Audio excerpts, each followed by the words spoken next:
다구는 소리, 영어로 커크두들두. 그런데 이름은 치킨이죠. 척킨과 커크두들두가 연결이 자연스럽지 않죠? 범어로 닭은 쿠쿠타, 우리말 꿍꿍닭. 소리와 동물의 이름이 같은 것은 우리 민족뿐입니다. 우리 민족이 모든 언어의 시원입니다. 우리는 동이족이고 동이족이 히말라야에서 왔다고 합니다. 죽은 언어인 산스크리트어를 그대로 간직한 민족이 한국입니다. 그러니까 우리가 범어의 주인이라고 강상훈 박사님 말했습니다. 모르면 역사도 말도 잃어버립니다. 혹시 이런 생각 해보신 적 있으세요? 우리가 매일 듣는 동물 소리 안에 무려 5,000년이나 된 비밀이 숨겨져 있다면요? 우리가 흔히 듣는 소리 있잖아요. 까마귀는 까악, 닭은 꼬꼬댁. 보통은 그냥 동물이 내는 소리를 흉내낸 의성어라고만 생각하시죠? 그런데요, 만약 이게 그냥 단순한 소리가 아니라면 어떨까요? 사실은요, 오늘 우리가 살펴볼 이론에 따르면 이 소리들은 단순한 흉내말이 아닙니다. 바로 그 동물의 가장 오래된 이름 그 자체라는 거죠. 정말 흥미로운 주장이죠. 오늘 이 비밀을 한번 제대로 파헤쳐 보겠습니다. 자, 이 거대한 미스터리를 풀려면 우리한테 아주 특별한 열쇠가 하나 필요합니다. 말하자면 타임머신을 타고 무려 5,000년 전의 고대 언어를 들여다봐야 하거든요. 그 열쇠는 바로 범어, 그러니까 산스크리트어입니다. 인류의 가장 오래된 언어 중 하나인데 이 언어의 철학이 정말 독특해요. 뭐냐면 소리 자체가 곧 의미다라는 겁니다. 세상 모든 것의 본질, 그 고유의 진동이 바로 소리에 담겨 있다고 믿었던 거죠. 바로 이 개념이 오늘 이야기의 핵심입니다. 그래서 오늘 우리가 파헤쳐볼 핵심 가설이 바로 이겁니다.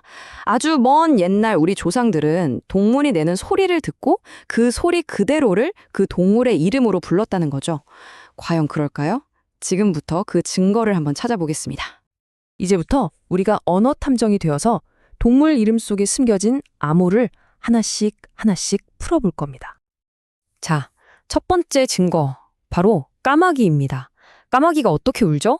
네, 까악 하고 울죠. 그런데 정말 소름 돋게도 까마귀의 범어 이름이 바로 카카입니다. 카카. 이걸 그냥 우연이라고 할 수 있을까요? 여기서 정말 중요한 건 바로 이 큐 발음입니다. 까악의 끼이랑 카카의 큐, 이게 같은 계열의 소리거든요. 이 핵심적인 자음이 무려 5,000년이라는 시간을 뛰어넘어서 거의 변하지 않고 그대로 살아남은 겁니다. 소리가 이름이 된다는 원칙을 이보다 더 명확하게 보여줄 순 없겠죠? 자, 다음은 쥐입니다. 쥐는 조금 경우가 달라요. 울음소리가 아니라 뭔가를 갉아먹을 때 나는 소리? 우리가 무슥무슥거린다 이런 표현을 쓰잖아요. 바로 그 소리에 힌트가 있습니다. 쥐의 범어 이름이 뭔지 아세요? 바로 무쉬입니다. 한번 보세요. 무쉬와 무슥무슥. 이 미음 소리가 연결고리인 거죠. 이걸 보니까 이 이론이 단순히 동물의 울음소리뿐만 아니라 그 동물의 대표적인 행동소리까지 이름의 기원이 될 수 있다는 걸 알 수 있습니다. 점점 더 흥미로워지죠? 자, 이제 오늘의 하이라이트입니다. 지금까지 본 까마귀나 쥐보다 훨씬 더 복잡하고 그래서 훨씬 더 짜릿한 증거를 가진 동물, 바로 닭의 비밀을 파헤쳐 볼 시간입니다. 닭은 꼬꼬 하고 울잖아요. 닭의 범어 이름은 쿠쿠타입니다. 꼬꼬, 쿠쿠, 어때요? 아주 비슷하죠? 여기서도 크 소리의 연결고리가 딱 보입니다. 그런데 진짜 미스터리는 지금부터 시작입니다. 아니, 근데 쿠쿠타가 어떻게 지금 우리가 쓰는 닭이라는 이 한 글자가 됐을까요? 언뜻 보기에는 전혀 연결이 안 되잖아요. 이 엄청난 변화의 비밀을 지금부터 풀어보겠습니다. 자, 이 변신 과정을 한 단계씩 저와 함께 따라와 보세요.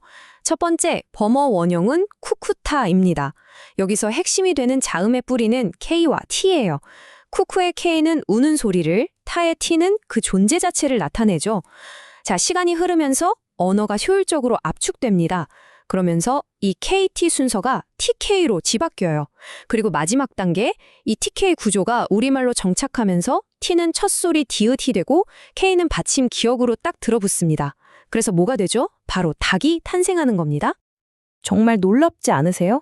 그러니까 이 닭이라는 한 글자 안에는요, 쿠쿠타, 라는 5천년 전 이름의 핵심 정보, 즉 우는 소리와 존재라는 의미가 마치 압축 파일처럼 완벽하게 담겨 있는 거예요. 야, 이건 정말 언어의 진화가 만들어낸 예술 작품 같습니다. 자, 지금까지 까마귀, 쥐, 그리고 닭의 사례를 살펴봤는데요. 이제 한 발짝 뒤로 물러나서 이게 대체 무엇을 의미하는 건지 더 큰 그림을 한번 보겠습니다. 이 표를 보시면 패턴이 한눈에 들어오죠. 까마귀, 닭, 뻐꾸기까지 전부 크 계열 소리가 핵심이고요. 쥐는 미음 소리가 핵심입니다. 특히 재밌는 건 일본어에서 닭 울음소리를 코케코코라고 하잖아요. 이것도 버머 쿠쿠타의 쿠쿠 부분이 그대로 남은 흔적이라고 볼 수 있는 거죠. 흩어져 있던 퍼즐 조각들이 딱 맞아떨어지는 느낌입니다. 결국 이 모든 증거들이 말하고 있는 건 한 가지입니다. 소리가 이름이 된다는 이 원칙이 그냥 몇몇 동물의 우연한 사례가 아니라는 거죠. 어쩌면 이건 인류가 처음 언어를 만들기 시작했을 때 사용했던 아주 근본적이고 보편적인 원리였을지도 모른다는 그런 엄청난 가능성을 우리에게 보여주고 있는 겁니다. 이런 소리가 곧 존재라는 생각, 이게 그냥 언어학만의 얘기가 아니에요. 동양 철학에서도 비슷한 맥락을 찾을 수 있거든요. 공자님이 이런 말씀을 하셨죠. 길가의 풀 한 포기에도 이름이 있다. 이름이 불려야, 즉 소리가 주어져야 비로소 그 존재가 세상에서 완전한 의미를 갖게 된다는 깊은 뜻입니다.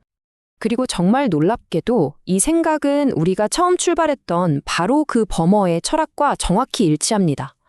버머에는 나마루파라는 개념이 있거든요. 이름과 형상은 절대 뗄 수 없다는 뜻이에요. 쿠쿠타라는 소리, 즉 이름이 있어야 비로소 닭이라는 형상, 즉 존재가 완성된다는 거죠. 언어학적 추적이 고대의 지혜와 딱 만나는 지점입니다. 자, 이제 오늘 이야기의 마지막입니다. 여러분께 질문 하나를 던지면서 마무리할까 합니다. 오늘 우리는 까마귀, 닭 같은 아주 평범한 단어 속에 숨겨진 5천년의 시간을 여행했습니다. 그렇다면 한번 상상해 보세요.